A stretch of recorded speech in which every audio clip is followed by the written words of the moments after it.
Halo teman-teman semuanya, balik lagi nih di episode podcast SMA Budi Mulya sama aku Alisha.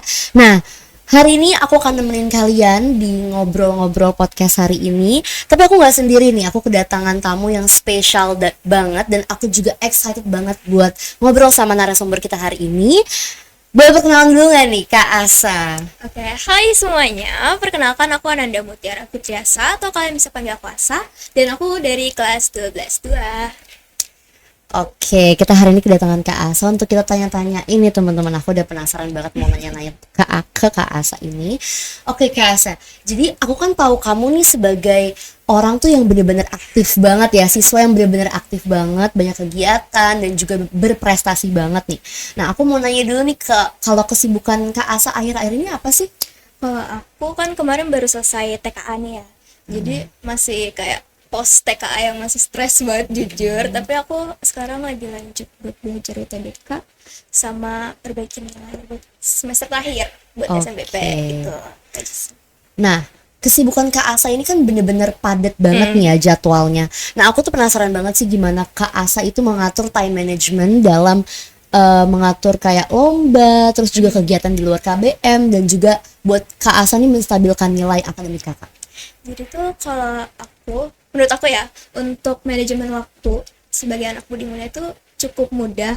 Karena kan kita cuma belajar 5 jam doang gitu. Terus kalau pagi free, malam free juga.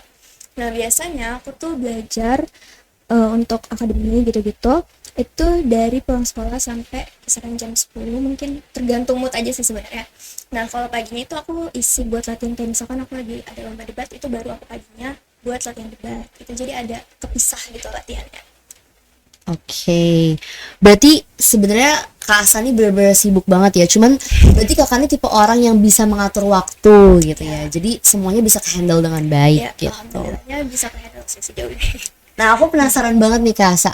Kak Asa tuh aktif dan ambis banget kayak gini dari kelas 10 atau Jujur mulai dari kelas 11? enggak sih, jadi itu mungkin aku flashback dikit ya. Boleh Jadi banget. tuh aku waktu SMP tuh termasuk siswi yang kurang aktif kalau untuk akademik, karena kayak kita kan angkatan COVID ya, jadi tuh bener, udah bener. terpengaruh gitu loh, jadi males, ini males, itu males. Dan ketika ternyata aku tuh punya ekspektasi tinggi kalau misalkan aku tuh bisa masuk SMA yang aku mau, dan ternyata nggak masuk, dan itu tuh benar-benar kayak wow, kacau banget.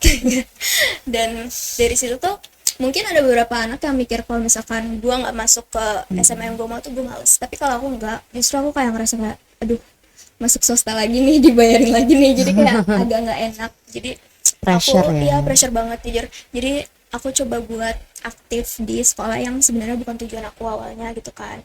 Nah awalnya kelas 10 tuh aku jujur kayak kurang aktif, karena gimana ya, adaptasinya tuh susah banget, parah. Ngerti sih. Karena aku 11 tahun di sekolah yang lama dari TK, dan Oke. masuk ke wilayah yang aku benar-benar nggak tahu seluk-beluknya tuh kayak gimana, dan aku tuh nggak kenal sama sekali sama siapapun di sini.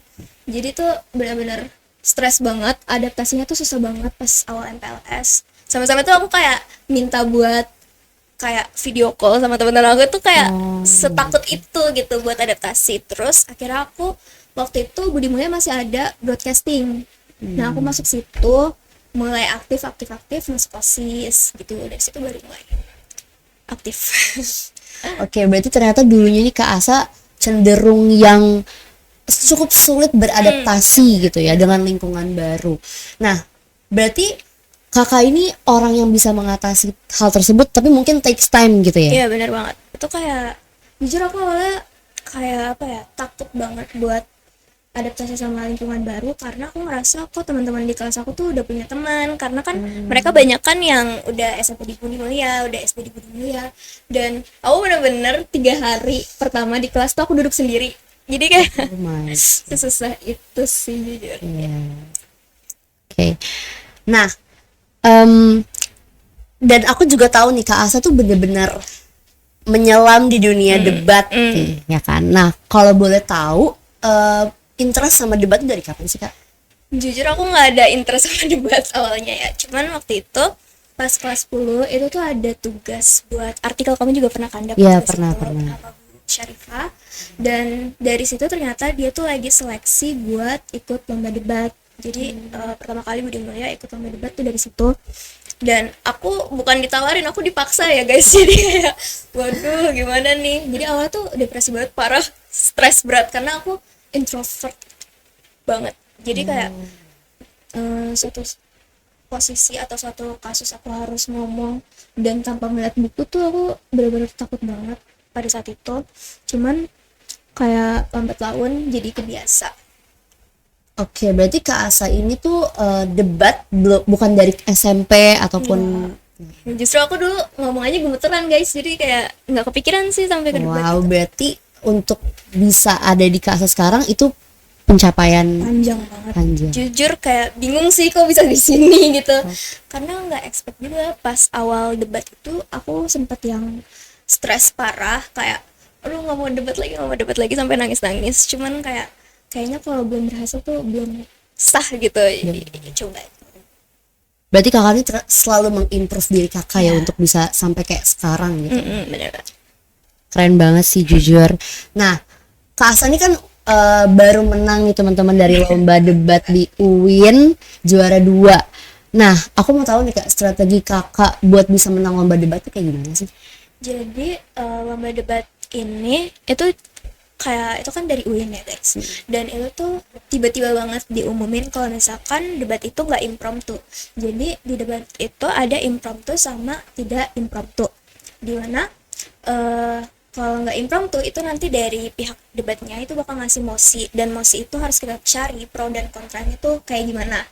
Nah itu H-7 baru dikasih tahu kalau debatnya itu tidak impromptu. Jadi aku sama tim aku harus cari 11 mosi, itu harus pro kontra, jadi ada 22. Itu kita bagi-bagi. Itu kita bagi-bagi. Wow, cuman kemarin alhamdulillahnya tuh aku dapetnya cuman 1 dan bantuin sama adik-adik kelas yang lainnya juga, karena aku kan lagi sibuk TKA waktu itu, jadi diringanin dikit bebannya. Dan jujur aku nggak expect yang bakal menang gitu, karena selama debat ini kita tuh tim Budi Mulya itu selalu ganti-ganti formasi, entah di 2 atau 3, jadi cuma aku doang yang stay di 1. Dan itu untuk bangun chemistry-nya tuh susah banget, karena kan kayak kalau misalkan kita debat itu kita harus tahu tektok satu sama lain kan. Iya, benar. Aku pernah ada satu kasus waktu itu aku sama Wira kelas 11, itu lomba debat di nasional di LDBI. Itu tuh kondisinya saat itu dia pembicara 3-nya belum selesai, apa yang mau dia omongin tuh nggak kesampaian gitu, karena mungkin ngeblank atau grogi atau gimana. Cuman karena aku udah ada chemistry sama dia, jadi aku tahu kalau misalkan dia tuh bakal bahas itu, dan akhirnya aku bahas di bagian aku, terus akhirnya kayak wow ternyata punya aku kebahas di kakak gitu kata dia. Jadi kayak emang harus tahu chemistry-nya. Dan lalu yang di UIN ini aku jujur agak nge-push diri aku, karena kan ini lomba terakhir aku ya, dan aku sama sekali belum dapet juara yang kayak juara 1 atau sampai 3 gitu. Jadi aku push diri aku, dan di situ aku cuman tidur 1 jam. Oh my god, itu berpengorbanan banget sih jujur. Sayang aja gitu terakhir gitu. Yes.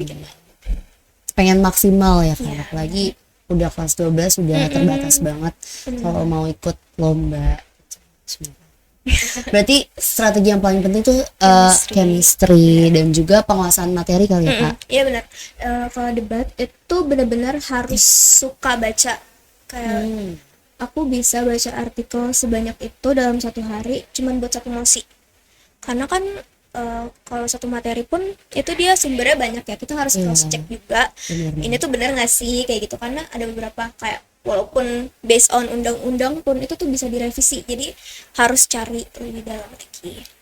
Oke, berarti lomba debat itu memang tidak mudah dan perlu persiapan yang matang kan? Karena kan dia nggak cuma ngomong ya, dia tuh harus sambil dengerin, sambil memahami, sambil baca, jadi kayak semuanya kepake otaknya. Iya. Perlu chemistry otak dan juga chemistry tim teman-teman. Nah, sekarang aku mau nanya nih, kan Kak Asa sering banget ikut lomba debat dan mendalami lomba debat.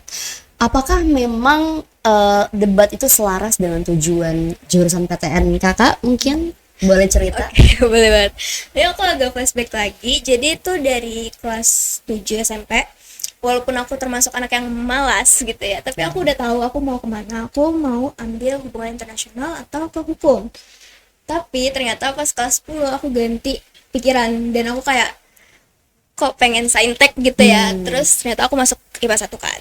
Nah, pas udah di IPA 1 aku kayak ada gejolak dalam hati lagi karena aku sering ikut lomba, jadi kayak aduh kayak pengen hukum lagi gitu. Jadi emang agak labil.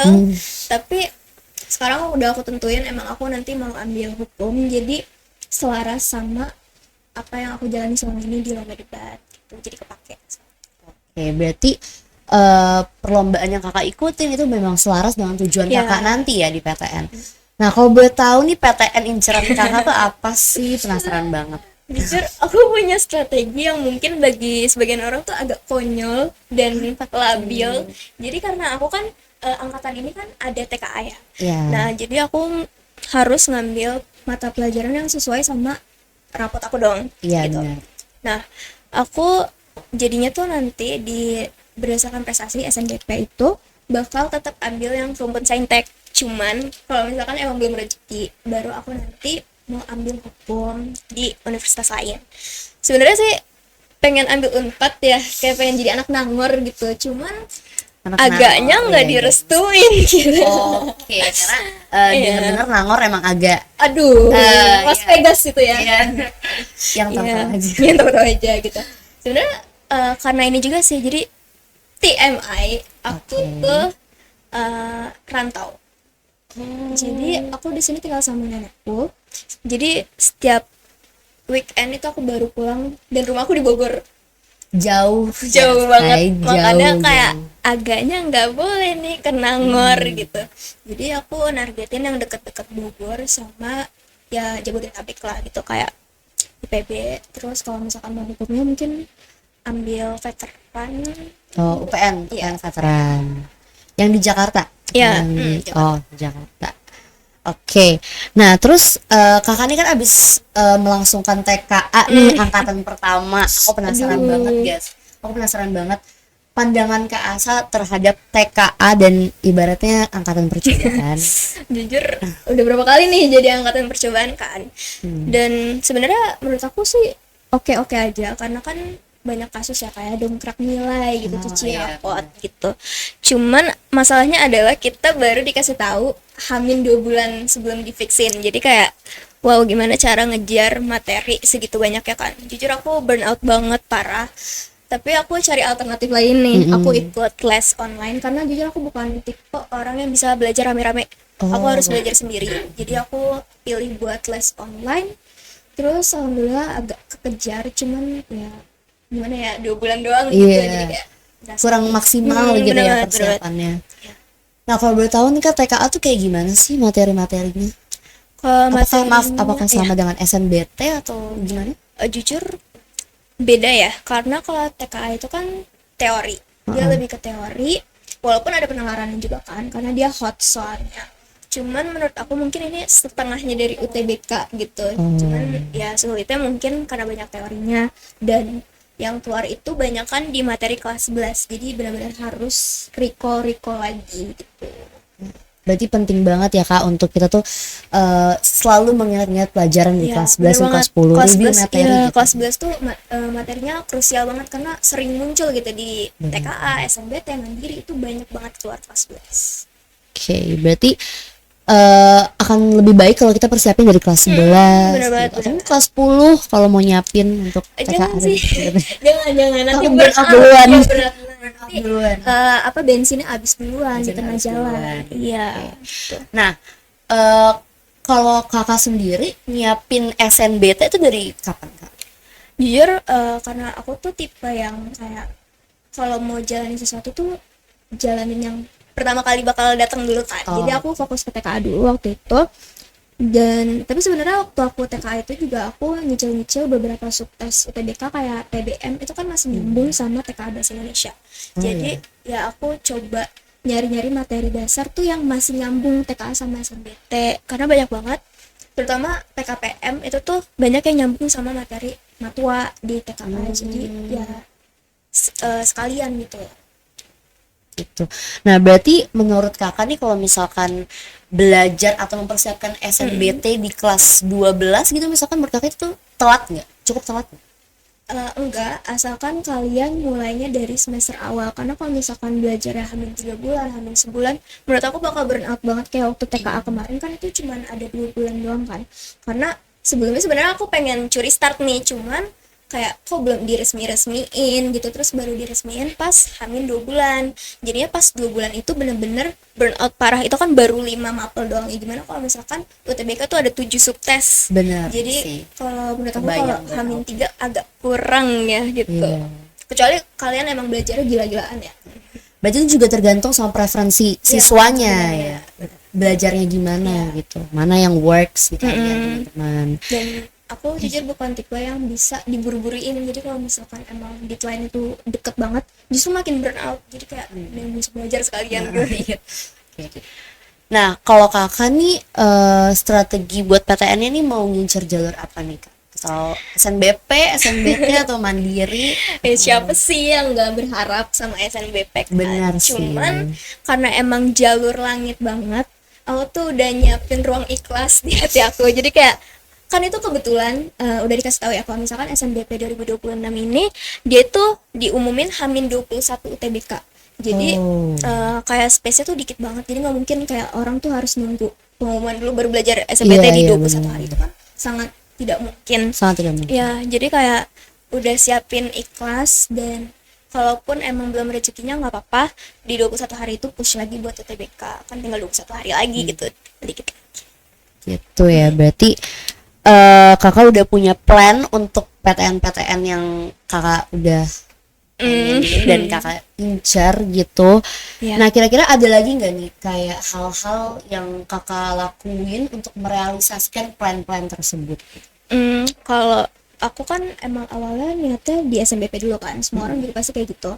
Dan untuk realisasi ini itu tadi aku coba push di lomba terakhir aku, di lomba debat, sama aku sekarang lagi ikut program Shooter Agile Leader Programship dari IPB, ya. FLP. Ya kan, siapa tahu menunjang gitu sertifikatnya kan. Dan itu lumayan banget kalau misalkan emang masuk ke top 20. Jadi dia tuh nggak usah SNBP lagi, jadi tinggal pilih aja kamu mau jurusan mana gitu. Jadi aku coba Menarik banget teman-teman. ya coba jalur-jalur yang bisa menunjang aku untuk di jalur prestasi gitu. Oke, berarti kakak ini udah nyiapin kayak ibaratnya plan B dan plan C-nya gitu ya. Ada banget. Kayak Iya.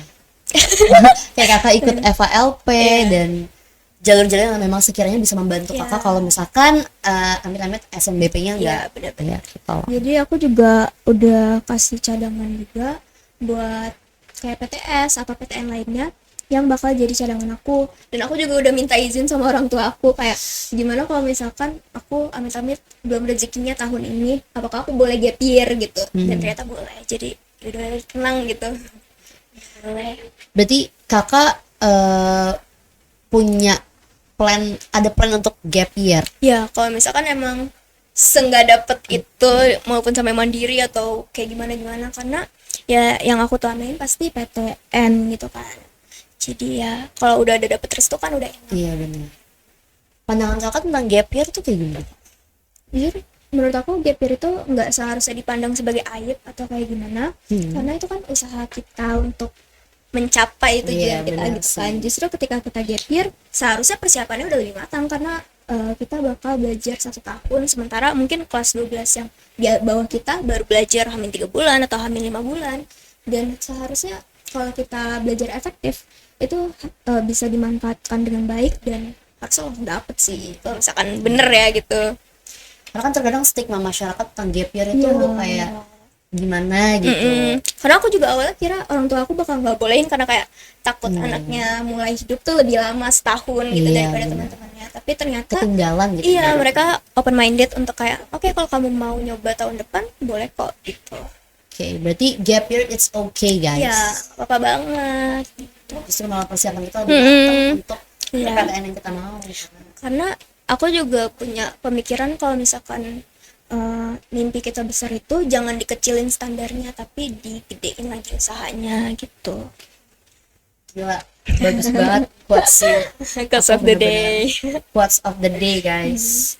Oke. Nah, kalau untuk tips and trick dari Kak Asa Apa tuh? untuk siswa-siswa lain yang mungkin juga mengejar PTN-nya gitu, adakah tips and trick buat Ada mereka? dong. Jadi pertama harus tahu dulu tujuan kalian tuh mau kemana. Kayak misalkan oh aku mau UI. Nah berarti kalian harus punya usaha yang sama besarnya dengan mimpi tersebut. Terus kalian cari tahu gaya belajar kalian itu seperti apa. Apakah kalian lebih nyaman untuk belajar kelompok atau lebih nyaman sendiri kayak aku? Karena aku jujur kalau misalkan belajar rame-rame itu justru lebih gampang ke distruksi gitu. Jadi kayak nggak fokus, nggak efektif untuk aku. Nah, kalau udah tahu, carilah kayak bimbel atau kalau misalkan nggak ada budgetnya, nggak apa-apa banget nonton dari YouTube, cari-cari. Itu intinya asalkan kalian rajin guys buat cari materi dan juga latihan soal, itu pasti bisa. Tuh, segede apapun mimpinya asal usahanya gede juga. Pasti bisa. Oke, berarti emang mimpi tuh harus diimbangi dengan niat ya teman-teman. Nggak bimbel juga nggak apa-apa Iya, nggak gitu. Yang apa-apa penting banget. niat kalian sebesar dengan mimpi kalian. Tuh. Wow. Aku benar-benar amazed banget jujur sama narsum kita hari ini karena kayak aku tuh tahu Kak Asa tuh dari kelas 10 teman-teman, kayak aku pernah waktu itu latihan Iya, debat debat. juga itu, so kayak wow sih dia emang bener-bener keren banget, terus kayak kelihatan banget ambisinya jujur. Iya, terus kayak penasaran sebenarnya kayak mau nanya-nanya tentang kayak gini sama Kak Asa, dan hari ini kewujud teman-teman. Aku tanya-tanya Kak Asa gitu. Nah, setelah aku dengar cerita kakak tadi, kakak tuh kan bener sibuk banget nih kayaknya kan, kayak bener-bener jadwal nih padat, belum lomba, terus juga nyiapin strategi PTN itu kayak kedengaran sangat wow Overwhelmed. gitu, kayak overwhelmed dan burn out banget. Nah, kakak nih kalau spend weekendnya tuh gimana sih? Mainnya tuh kapan gitu Nah, seorang Kak Asa? Jujur awalnya sulit ya kayak buat nyesuaiin jadwal sama teman-teman mungkin yang di luar BM yang Sabtunya libur, sementara kita kan Sabtu masih sekolah. Iya benar. Cuman ya akal-akalin aja sih dan akal-akalan banget. Akal-akalan banget. Jadi tuh kayak karena tadi aku bilang sebenarnya rumah aku di Bogor. Jadi sebenarnya kalau misalkan hari Minggu weekend satu-satunya hari libur kita itu aku ke Bogor. Jadi aku sebenarnya jarang main, agak gimana ya? Iya. Jadi mungkin kalau buat main sama temen yang di luar BM itu kayak weekday atau weekend Sabtu gitu, cuman pas malam gitu. Jadi nggak bisa main pas gitu. Kakak juga ke Bogor kan ibaratnya kayak jadi jalan-jalan gitu nggak sih? Iya, refreshing Ibaratnya sih, pulang ke jujur. rumah tuh juga kayak refreshing. Apalagi Iya. Bogor dengan Ciledug tuh sangat Wah.